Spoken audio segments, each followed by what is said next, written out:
नमस्ते। इस नई ट्यूटोरियल में आपका बहुत बहुत स्वागत है। चलिए बिना कोई समय बर्बाद किए सीधे आज के शानदार विषय में गोता लगाते हैं। आज हम तकनीकी परिधान मापों को यानी गारमेंट मेजरमेंट्स को एक बहुत ही स्पष्ट और विजुअल मास्टर क्लास में बदलने वाले हैं। देखिए, अगर सिलाई करते वक्त एक परफेक्ट और बिना किसी त्रुटि वाली फिटिंग पाने के लिए आपको कभी भी संघर्ष करना पड़ा है, तो ये विश्लेषण बिल्कुल आपके लिए ही है। यहाँ हम सिर्फ अंदाजा लगाकर काम नहीं करेंगे, बल्कि सटीक गणित और स्ट्रक्चर के जरिए ये समझेंगे कि एक लेडी सूट की कटिंग में असल परफेक्शन कैसे हासिल किया जाता है। आज के इस ट्यूटोरियल का सिलेबस बिल्कुल स्पष्ट है। हम शुरुआत करेंगे भाग 1 बुनियादी मापों से। फिर भाग 2 में हम फिटिंग के गोल्डन मैथ को समझेंगे। उसके बाद भाग 3 में बॉडीज कंस्ट्रक्शन पर बात होगी। इसके बाद भाग 4 में गले और आर्म होल से जुड़ी उन जिद्दी समस्याओं को सुलझाएंगे और अंत में भाग 5 के अंदर एक परफेक्ट स्लीव तैयार करना सीखेंगे। अब आगे बढ़ने से पहले जरा इस सवाल पर विचार करते हैं।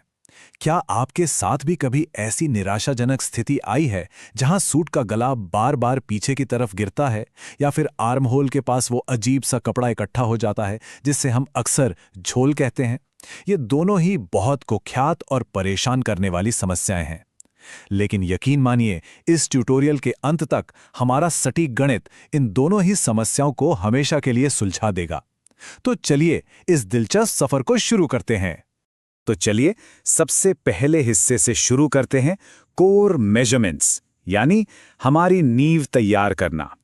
कोई भी त्रुटिहीन परिधान हमेशा सटीक बुनियादी डेटा के साथ ही शुरू होता है। ये डेटा आज के हमारे कंस्ट्रक्शन का आधार है। हमारे पास कुल 2.5 मीटर कपड़ा है। इस विशिष्ट सूट के लिए जो शुरुआती नंबर हम अपने फॉर्मूले में इस्तेमाल करने वाले हैं वो कुछ इस तरह हैं। छाती 34 इंच, कमर 28 इंच और हिप 34 इंच। इसके साथ ही सूट की तैयार लंबाई हमें 40 इंच रखनी है। बस यही वो नंबर हैं जिन्हें आगे हम अपने गणितीय फॉर्मूले में प्लग इन करेंगे। अब सवाल ये है कि इस 2.5 मीटर कपड़े को तैयार कैसे करना है। ये क्रमबद्ध प्रक्रिया बहुत जरूरी है। सबसे पहले आपको सूट का कुल घेरा या फ्लेयर तय करना होता है। मान लीजिए हमें 19 इंच का घेरा चाहिए, तो हम कपड़े को मोड़ेंगे कैसे? 19 का आधा यानी 9.5 इंच लिया जाता है और उसमें लगभग 1.5 इंच एक्स्ट्रा मार्जिन जोड़ा जाता है, यानी कुल 11 इंच पर हम कपड़े को फोल्ड करेंगे। फिर नीचे फोल्डिंग का मार्जिन छोड़ते हुए 40 इंच की लंबाई पर सीधा निशान लगाया जाता है। याद रखिए, ये फोल्ड की चौड़ाई पूरी तरह से आपके डिजायर्ड घेरे पर निर्भर करती है। यहाँ से हम अपने दूसरे भाग की तरफ बढ़ते हैं, फिटिंग का गणित, जहाँ हम 2 अलग अलग तरीकों पर चर्चा करेंगे। ये अनुपातों का वो नियम है जो फिटिंग का गोल्डन मैथ कहलाता है। देखिए, मापों को लागू करने के 2 बिल्कुल अलग अलग तरीके होते हैं और इनमें एक बहुत बड़ा अंतर है। अगर किसी के शरीर का सीधा नाप लिया जा रहा है तो अंतिम कैलकुलेशन में आपको ठीक आधा इंच की लूजिंग या ईजिंग जोड़नी ही होगी, वरना परिधान इतना टाइट हो जाएगा कि पहना नहीं जा सकेगा। लेकिन वहीं दूसरी ओर, अगर आप किसी पुराने फिटिंग वाले सूट से नाप ले रहे हैं तो 0 अतिरिक्त ईजिंग के साथ उसकी हूबहू कॉपी बनानी होती है। ये एक ऐसा गोल्डन रूल है जिसे कभी नहीं भूलना चाहिए। चलिए इसे एक धैर्यवान गणित के शिक्षक की तरह समझते हैं। हम शरीर के नाप वाला फॉर्मूला इस्तेमाल कर रहे हैं। छाती 34 इंच है। अब इसकी परिधि को 4 से भाग देने पर हमें 8.5 इंच मिलता है। अब इसमें अपना मैजिक नंबर यानी 0.5 इंच जोड़ने पर हमारा कटिंग मार्क बिल्कुल 9 इंच पर आएगा। यही सेम ज्यामितीय लॉजिक कमर के लिए भी काम करता है। 28 को 4 से भाग देने पर 7 आता है और उसमें 0.5 जोड़ने पर यह 7.5 इंच बन जाता है। हिप के लिए भी 34 का 1/4 8.5 और आधा इंच जोड़कर 9 इंच। ये आसान सा लगने वाला गणित ही दरअसल एक परफेक्ट ज्योमेट्रिक फिट तैयार करता है। अब आते हैं भाग 3 पर, बॉडीज कंस्ट्रक्शन, यानी शरीर के ऊपरी हिस्से का नक्शा तैयार करना। मुड़े हुए कपड़े पर कंधे से लेकर हिप तक की सटीक वर्टिकल प्लॉटिंग कुछ इस तरह होती है। सबसे ऊपर हम शोल्डर लाइन का निशान लगाते हैं। वहां से ठीक 6.5 इंच नीचे आर्म होल की लाइन मार्क की जाती है। उसके बाद शोल्डर से ही नापते हुए 15 इंच नीचे हम कमर के कर्व का निशान लगाते हैं और अंत में शोल्डर से ही 21 इंच नीचे हिप लाइन की दूरी तय की जाती है। ये धड़ के आकार के लिए एक बहुत ही सटीक नक्शा तैयार कर देता है जिस पर हम आगे काम करेंगे। अब बात करते हैं भाग 4 की, जो शायद सबसे बहुप्रतीक्षित हिस्सा है, गले और आर्म होल की समस्याओं का सटीक समाधान। सबसे पहले इस तीरा यानी शोल्डर के हॉरिजॉन्टल मेजरमेंट को समझना बहुत जरूरी है। देखिए, कंधे का नाप कभी भी स्थिर या स्टैटिक नहीं होता। यह पीछे के गले की गहराई के आधार पर लगातार बदलता है। अगर पीछे का गला कॉलर वाला है या बहुत छोटा है तो तीरा शरीर के पूरे नाप जितना ही रखा जाता है। लेकिन अगर पीछे का गला 7 इंच गहरा कट रहा है तो तीरा घटाकर हमें 6 इंच करना होगा। गले को अपनी सही जगह पर टिकाए रखने का यह पहला और सबसे अहम कदम है।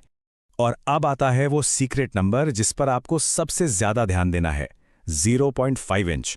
ये वो गुप्त फॉर्मूला है जो गले को पीछे की तरफ खिंचने से पूरी तरह रोकता है। हम सूट के पीछे वाले हिस्से को आगे वाले हिस्से की तुलना में बिल्कुल 0.5 इंच लंबा या कह लें ऊंचा काटते हैं। ऐसा करने से सूट का संतुलन एकदम परफेक्ट बना रहता है और गला कभी भी पीछे की तरफ नहीं भागता। यहाँ एक और बहुत ही ज़रूरी एडजस्टमेंट है। अगर आपको आर्म होल में कपड़ा इकट्ठा होने या झोल की समस्या को हमेशा के लिए ख़त्म करना है तो लोअर ब्रेस्ट लाइन पर आधा से लेकर 0.75 इंच तक का इनवर्ट यानी अंदर की तरफ कट देना होगा। सीधे निशान लगाने के बजाय आर्म होल की गोलाई को थोड़ा अंदर की तरफ घुमाकर काटना इस कुख्यात समस्या को पूरी तरह से मिटा देता है। और हाँ, आगे का आर्म होल पीछे के आर्म होल की तुलना में एक सटीक हाफ मेजर रिडक्शन या गहराई की मांग करता है।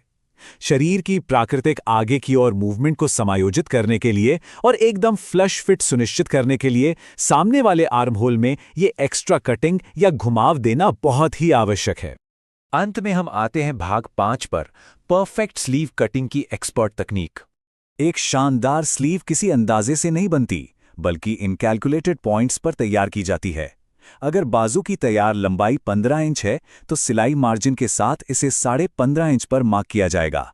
आगे की गोलाई अगर 9 इंच है तो उसका आधा 4.5 इंच मार्क होगा। सबसे जरूरी बात, आर्म होल कर्व के लिए ऊपर से नीचे की तरफ ड्रॉप आपको बिल्कुल 3 इंच पर सेट करना है। और बाजू के आर्म होल की चौड़ाई निकालने का हमारा फॉर्मूला है छाती को 4 से भाग देना और फिर उसमें से 0.5 इंच घटाना। तो हमारा गणितीय परिणाम क्या निकला? छाती का नाप था 34। 34 का 1/4 होता है 8.5 इंच। अब उसमें से 0.5 इंच कम करने पर हमें मिलता है बिल्कुल 8 इंच। ये 8 इंच की स्लीव मेजरमेंट सूट के बॉडीज आर्म होल के साथ बिल्कुल परफेक्ट अलाइन होगी। सिलाई करते वक्त कोई कपड़ा ना तो छोटा पड़ेगा और ना ही बड़ा। तो कुल मिलाकर बात यह है कि एक प्रोफेशनल फिटिंग पाना कोई जादूटोना नहीं है। ये सिर्फ सही से लागू की गई ज्यामिति, सटीक गणित और आपके द्वारा सावधानीपूर्वक छोड़े गए मार्जिन का कमाल है। अगर इन फॉर्मूलों का सही से पालन किया जाए तो परिधान शरीर के अनुसार खुद ब खुद ढल जाएगा। तो इस पूरी मास्टर क्लास के बाद आपके लिए सबसे बड़ा आहा मोमेंट कौन सा था? इनमें से कौन सा मेजरमेंट फॉर्मूला आपके अगले सिलाई प्रोजेक्ट को पूरी तरह से ट्रांसफॉर्म करने वाला है? क्या वो 0.5 इंच वाला बैकनेक हैक है या फिर आर्म होल का वो सटीक गणित? जब आप इस स्ट्रक्चर्ड तकनीक को आजमाएंगे तो आपको खुद ब खुद फर्क महसूस होगा। इस ट्यूटोरियल में हमारे साथ जुड़ने के लिए आपका बहुत बहुत धन्यवाद। सीखने और अपनी कला को निखारने का ये सफर ऐसे ही आगे बढ़ता रहे।